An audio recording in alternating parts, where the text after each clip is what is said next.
South east में kitchen बनाना एक बहुत इंपॉर्टेंट रिकमेंडेशन है जो ट्रेडिशनली सारे वास्तु कंसल्टेंट्स नॉर्मली अपने क्लाइंट्स को देते हैं।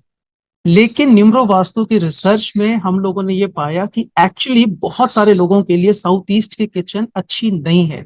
मैं ये तो नहीं कहूंगा कि खराब है, क्योंकि खराब हो ही नहीं सकती, क्योंकि साउथ ईस्ट आग्नेय कोण है जहां पर अग्नि तत्व का वास होता है, फायर एलिमेंट होता है, और किचन डायनामिक फायर एलिमेंट को रिप्रेजेंट करता है। वहां पर लाइव अग्नि अग्नि जलती है घर के अंदर, इसलिए वहां पे साउथ ईस्ट में किचन रखना परमिसिबल है, ओके है, एक ठीक बात है। लेकिन बहुत सारे लोगों के जीवन के लिए ये ग्रोथ ओरिएंटेड बात नहीं है। वास्तुशास्त्र का मूल प्रयोजन है कि आपके घर में पैसा आना चाहिए, आपकी फाइनेंशियल ग्रोथ होनी चाहिए, आपकी सोशल ग्रोथ होनी चाहिए, और आइडियली आपकी स्पिरिचुअल ग्रोथ भी होनी चाहिए। लेकिन साउथ ईस्ट की किचन बेसिकली इफे क्या जनरेट करती है वो समझने की जरूरत है, और क्यों वास्तुशास्त्र के ग्रंथों में साउथ ईस्ट में किचन रखने को बोला गया।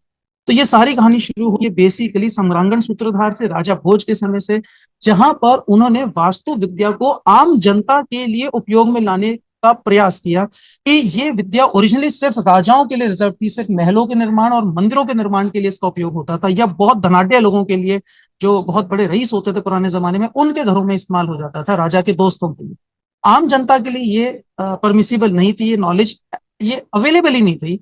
इस नॉलेज के जो ज्ञाता थे वो इतने महंगे थे कि आम जनता उनको अफोर्ड ही नहीं कर पाती थी। तो राजा भोज ने उस समय पे आम जनता के लिए नगरीय व्यवस्था का निर्माण किया कि आम जनता को कैसे फायदा होगा। तो उन्होंने समझा कि वास्तु का प्रयोजन क्या है, उन उन जनता के लोगों, जो लोग हैं, वो उनकी वर्क एफिशिएंसी को इम्प्रूव करना, उनकी क्वालिटी ऑफ लाइफ इंप्रूव करना, जो पर्पज है वास्तु का। वो लोग बेसिकली काम क्या करते थे, हाथ से काम करते। उन लोगों को शारीरिक रूप से काम करना होता था, मानसिक ज्यादा नहीं करते थे, ऊंचे लेवल पे काम नहीं करते थे, ज्यादा पैसा कमाने वाला काम आम जनता नहीं करती। ऐसे लोगों के लिए जरूरी होता था शरीर के अंदर एनर्जी होना। तो शरीर के अंदर एनर्जी तब मिलती है जब आपका खाया हुआ खाना पूरी तरह से डाइजेस्ट हो जाए और वो उसके जो न्यूट्रिएंट्स है वो एब्जॉर्ब हो जाए। साउथ ईस्ट में किचन करने से आपकी जठरा अग्नि सशक्त बनी रहती है, आपका जो बाइल फ्लूइड है वो प्रॉपर सिक्रीशन होता है, जो हाइड्रोक्लोरिक एसिड बोला जाता है, वो प्रॉपर सिक्रीशन होता है उसका, उसको ढंग से बॉडी में बनता है, और खाने को अच्छे से पचा के उसके न्यूट्रिएंट्स को एब्सॉर्ब भी कर लेती है बॉडी। इसलिए साउथ ईस्ट में किचन होने से उस घर के लोगों को भूख अच्छी लगती है, उनका खाने का हाजमा अच्छा बना रहता है, और शारीरिक रूप से तंदुरुस्त और एनर्जेटिक बने रहते हैं। इसलिए साउथ ईस्ट में किचन नॉर्मली उन लोगों के घर में होनी चाहिए जो जॉब का काम करते हैं, सर्विस में है, और सर्विस भी ऐसी जो शारीरिक रूप से ज्यादा उनको मेहनत करनी पड़ती हो, आना जाना लगा रहता हो, कुछ काम करना पड़ता हो, टाइम बाउंड वर्किंग करनी पड़ती है।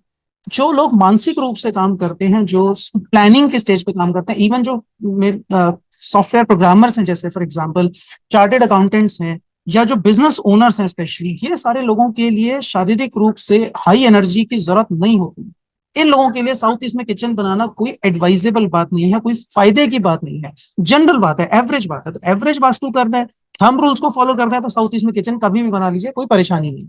लेकिन अगर अगर अबव एवरेज जाना है, अगर ज्यादा फायदा ले, तो फिर ये देखना पड़ता है कि जो व्यक्ति का घर है, उस व्यक्ति जो अर्निंग हेड है, जो पैसा कमा रहा है, उसको जो फाइनेंशियल ग्रोथ उसके माध्यम से आनी है, वो व्यक्ति के नंबर्स क्या कहते हैं, उसके प्लैनेट्स क्या कहते हैं, उसको मंगल किस घर में किस राशि के अंदर बैठा है, किन दूसरे प्लैनेट से दृष्ट हो रहा है, किन के साथ कंजंक्ट हो रहा है, ये चीजें देखनी चाहिए। सूर्य उसका कहां पर है, ये चीजें देखनी चाहिए, क्योंकि जन्म पत्री में मुख्य रूप से दो ही प्लैनेट है, सूर्य और मंगल, जो अग्नि तत्व को रिप्रेजेंट करते हैं। और किचन का निर्धारण करते समय एस्ट्रो वास्तु की बात करें, या उसी के बेसिस पे हम एस्ट्रोनोलॉजी परफॉर्म करते हैं, न्यूमरो वास्तु में जो किया जाता है वो नंबर्स के बेसिस पे किया जाता है, ये सिमिलर ही है चीजें। तो ये दो नंबर्स, इन दो प्लैनेट्स को ध्यान में रखते हुए किचन का निर्धारण सही दिशा में किया जा सकता है। तो उत्तर पूर्व, नॉर्थ और नॉर्थ ईस्ट, बेसिकली इन दो दिशाओं को छोड़ के, और साउथ वेस्ट, इन बेसिकली इन तीन दिशाओं को मोटे तौर पे इनको त्याग देना चाहिए, किचन नहीं बनानी चाहिए। बाकी ऑलमोस्ट सब तरफ किचन बनाना संभव है, परमिसिबल है, एडवाइजेबल भी हो सकता है, depending on your lucky numbers. आपके नंबर्स, आपके प्लैनेट्स की स्ट्रेंथ क्या है, वो किस दिशा को इंडिकेट कर रहे हैं और किस डायमेंशन को इंडिकेट कर रहे हैं, उसके एक्सेस क्या होने चाहिए किचन के, उसमें चूल्हा किधर होना चाहिए, उसमें सिंक किधर होना चाहिए, ये सारी चीजें आपके एस्ट्रोनोलॉजी चार्ट से एक्यूरेटली निकल कर आती। तो इस वीडियो का कंक्लूजन बेसिकली ये है कि साउथ ईस्ट में किचन आंख मीच के नहीं बनानी चाहिए। यदि आप बिजनेस में हैं, यदि आप कोई क्रिएटिव वर्क करते हैं, यदि आप माइंड रिलेटेड कुछ काम कर रहे हैं, जहां पर आपको शारीरिक रूप से मेहनत ज्यादा नहीं करनी है, तो फिर आपकी किचन साउथ ईस्ट में बनाना हरगिज जरूरी नहीं है। और कई सारी दिशाएं पॉसिबल हैं। और आपको बड़ी हैरानी होगी कि संसार के किसी भी राजमहल में किसी भी राजा के लिए जो रसोई बनी, वो साउथ ईस्ट दिशा में एग्जैक्टली नहीं बनी है। आज तक किसी भी महल में, तो महल बनते नहीं है लेकिन वो नहीं बनी। तो बहुत सारे लोगों के घरों में किचन वेस्टर्न पार्ट में होती है, बहुत सारे लोगों के घरों में किचन सदर्न पार्ट में होती है, और कई सारे लोगों के घर में तो वायव्य कोण में भी किचन है।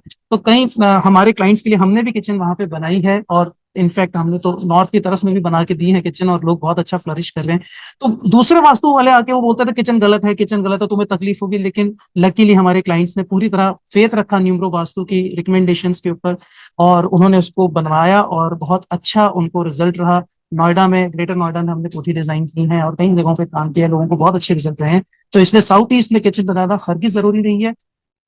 प्रॉपर एस्ट्रोन्यूमोलॉजी एनालिसिस करके, आपके लकी नंबर्स और लकी डायरेक्शंस को कैलकुलेट करके, और आपके यहाँ पे फायर एलिमेंट को कैसे बैलेंस करना है, इस बेसिस पे ही किचन का निर्धारण करना चाहिए।